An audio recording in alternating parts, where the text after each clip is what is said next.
So today I'll be talking about this kind of shift from resisting to releasing into this natural wisdom that is already here.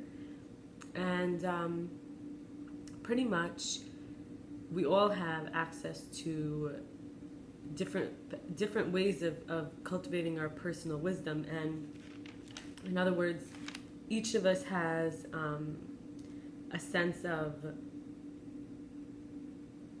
accomplishment or destiny that we have to be conscious of. So the more conscious we are, the more we could achieve, and the more we think, oh, it's my energy, it's my,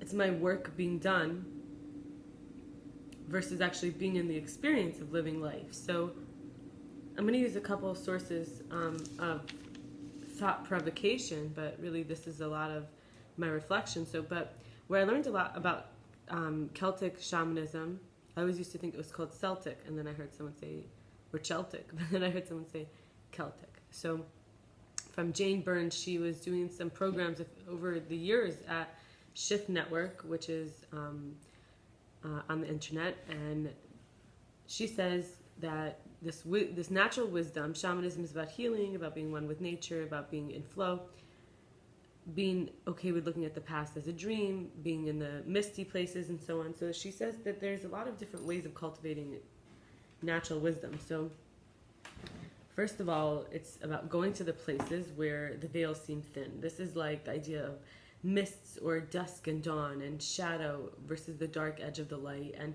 the sea and the land line, like the edges, basically going to where you can't tell the difference exactly, zooming in or zooming out. And she says there's also other ways of being like this. Like there's the wisdom keepers, the seekers, the sharers. They always know exactly what to say. They know the double-edged sword aspect to the word, where they could kind of say the thing exactly at the right time to the right person at the right place in such a way that it makes impact. And they unravel this, they tapped into the dynamic, fluid truth, right? Because the advice they're giving is actually wisdom. And it's inspirited. It has a contribution that puts life, that puts energy. And in Judaism, we call it a divine spark. There's a spark that could be like unwrapped and unleashed, and it rectifies in each person's life in the whole world together at the same time and beyond time. And then there's this sense of seeing. So there's this other wisdom pathway, which is about being seen better than we see ourselves, in a sense, is being observing ourselves. And then precisely seeing requires unblocking our vision. So being around animals, or, it's healing basically in a sense, but to kind of see life as ongoing. It's not just starting when I open my eyes. And we just kind of gaze with a less attached perspective, like it's going to go on before me like it did, and it's going to go on after me like it will. And there's this sense of, while I'm here, I want to be more compassionate and give counsel and be in self-knowing, because the unseen energy world permeates into this temporal, physical, material world. So while we're here, we actually want to make more use of this time that we have. And another aspect of this is transitioning to the next area of wisdom cultivation, is the desire to be like nature, and vibrantly, is to be fully existing in every moment. It's a very task positive way of living. It's for sure a gratitude lifestyle. It's something I'm very attracted to, but more importantly, it's about being in the moment. It's a moment positive way of living. It is being an ongoing life. It's not starting with a big bang. It's like everything is flowing, and there is like different ways of being present. Some ways we could do is like chanting. In the Celtic tradition, they do things like hymns and praise and oral and written preservation of the beliefs and the culture, and invocations. But everybody in any kind of tradition which has any kind of ritual words or actions or behavior can understand that it's like this desire to be very present into this living experience, to create a pathway that we could receive in this moment now with us, because we're opening. It's already here, but we're opening. Some artists say the art was always living, I just had to start moving my hands. And some dancers will say the dance was already living, I just had to start moving my body. So we arrive in that. And the final one I'll share today with this is the remedy. So the healer is the provider of the remedy, and there are predictors, priests, shapeshifters, magicians, ceremonialists, they have foresight, they're providing, let's take the wizard end out of it, and you could say more like psychopomp. They're helping certain energies die and certain energies be brought to life. And there's a remedy there, like removing the curse is often by taking away the original curse is to be in the original blessing. They have mastery over substance. There's practice there. There's renunciation there. There's strength. There's power, right? And now I'm going to move into like at Integral Yoga Institute in Manhattan. I think it's on 14th Street. There's every week on Saturdays they have something called satsang, which is like truth group. And it's like commune. We commune with the Creator in this present moment by contributing, but also observing and listening. And it's a really beautiful practice, but these days I don't really use my electronics on the Sabbath, on Saturdays, so I haven't been attending. But I do have some notes I have from one time where I did attend many years ago. And so I'll share here, which is that the main thing I learned there, which I'd actually heard previously also at a Buddhist monastery weekend program where I also wrote the notes down, but these days I don't write on the Sabbath or use my electronics.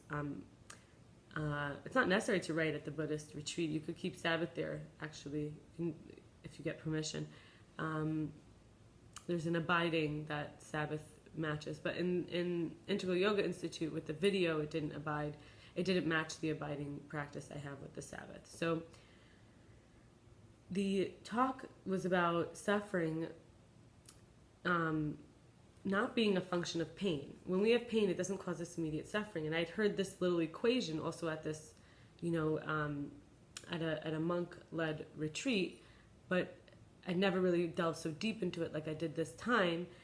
It's actually a function of the pain, the resistance of the pain. Suffering is a function of the resistance of the pain. So it's not really talking above our pay grade. For example, why is there so much pain? Because we're resisting what's not our portion. We're trying to make it ours. Our left brain has this concept of who we are, what's mine, how I should be. And there's a lot of this the ego, because it's dividing up, making safe, having control. It knows. It's a degree of obliviousness is the degree ego runs things, because it's like out there, exposed, doesn't know what's going on. So it's constantly trying to like run the show to make sure everything's okay. Because it's not like uncertainty, so it's like this is mine, okay, this is theirs. It's like there's not enough that there's always going to be enough. So there has to be limits.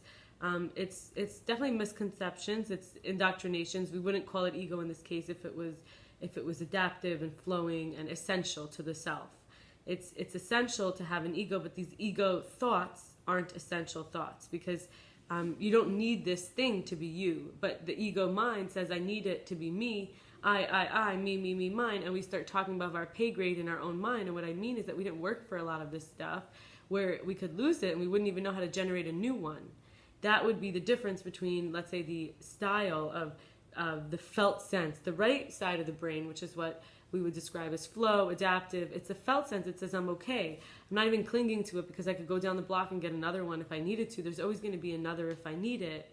Somebody will give it to me or I'll find it. These beliefs are built in. So this is like, the goal is to be conscious of the ego's presence and to kind of be recognizing that sometimes pain is like we're scouring away those beliefs, and we could like fight it and get soap in our eyes, or we could like be held and just allow it to happen. And this is to grant being. This is an infinite power. It's like this ego energy is coming from the powerlessness, and by going into powerful infinite power of aligning to what is, which is infinite because it's always flowing and it's adapting. So by saying I could always arrive into this moment, I could adapt to this, granting being to now, and just how it is this like left, right brain is the self, it starts to shift. The self-concept of who I need to be in the world is not being run by the ego. We're not really people-pleasing. It's not like we need to control anyone. And there's an automatic awareness of that we're more responsible for our reactions than our thoughts, because it's an ever-present opportunity.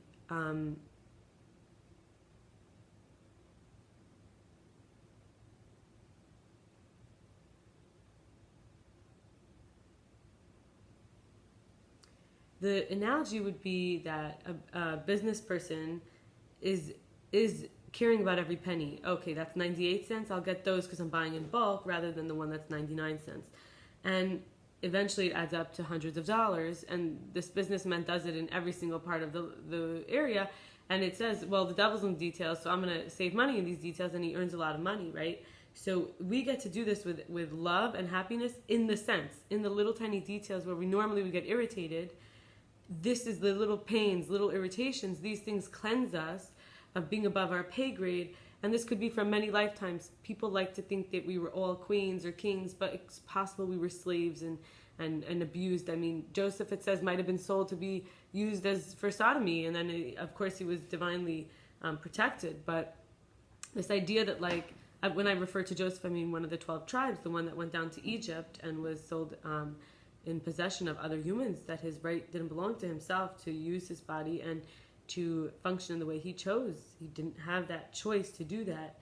Of course, he always had some choice of what to do, and being divinely protected here also means that we start to not need the ego to run the show. We start to surrender. We actually start to say, like, we're undoing this need to control and be in charge. And that's greater than doing, because it brings a happiness that lasts. I'll be okay in every situation.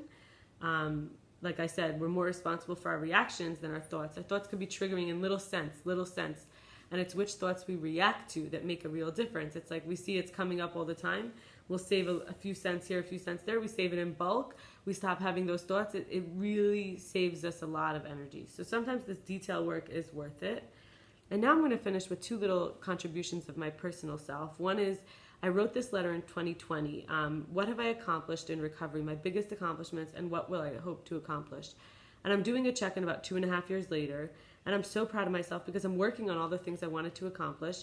And I look back and I say, wow, that was like huge accomplishments that now are sort of still integrating as more normal for me. And it makes me feel really loved and lovable, and like I'm doing a good job. And when I look at the bigger picture, so it's like I'm not resisting these little details as much because I'm willing to look at the bigger picture. So it's important also we balance this detail work with also looking at the bigger side.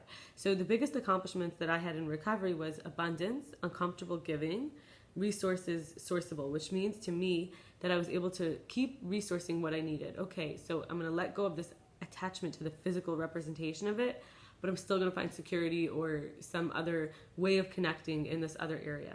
And mercy, compassion for myself and others, being more in unity, which is like checking in with my needs and feelings and allowing others also to be afraid or disappointed like myself. Coping, that is more restorative, beneficial, soothing, and productive, which didn't mean that every coping skill had to be completely healthy. It was about harm reduction. I'm in recovery, like getting better, right? And then this now forever kind of the flow of the right side of the brain. And this is the present power. This is confidence to receive, to share. I have something to offer, just being present, just being here now. And finally, beliefs, responsibility. So taking responsibility for my beliefs. In other ways, I wrote an example here from a different area of that time, which was blessings. So blessings, in my view, is also curses, and this relates to this last week's portion of the 5 books of Moses, the Torah. So it relates to like the blessings and the curses. If you do good, you'll get so much good. If you do bad, you'll get so much bad. And so I was looking at this as like, what are the things I want to be blessed for? And then where in that can I find the healing? So first of all, in blessings, I realized relief from pain, strength from weakness, divinity from loss, wisdom from suffering, love from absence, integrity from lying, beauty from ugliness, serenity from chaos, joy from loneliness, safety from danger, space from constriction, hope from fear, resilience from helplessness, adaptability from control, inspiration from nihilism, home from exposed, honesty from fakeness, resourcefulness from dependencies, courage from attachments, support from selfishness, clarity from confusion, silver lining from pessimism, defensiveness. And then moving back into to accomplish I wrote this about 2.5 years ago, and it reflects for now what really is relevant in my life. So first of all, telling the truth more, even where it's hard, taking things less personal, sustainable working and offerings, focusing on the light more consistently, showing up for my body, and releasing scarcity comforts. And scarcity comforts for me means having something because there's going to be not enough, so I have to hold on to it just in case there won't be enough later. And I thank you for spending this time with me, and I look forward to sharing on similar topics tomorrow. This is actually the second time today that I'm trying to record a video. The first one I had some issues. So I hope this one works. Bye.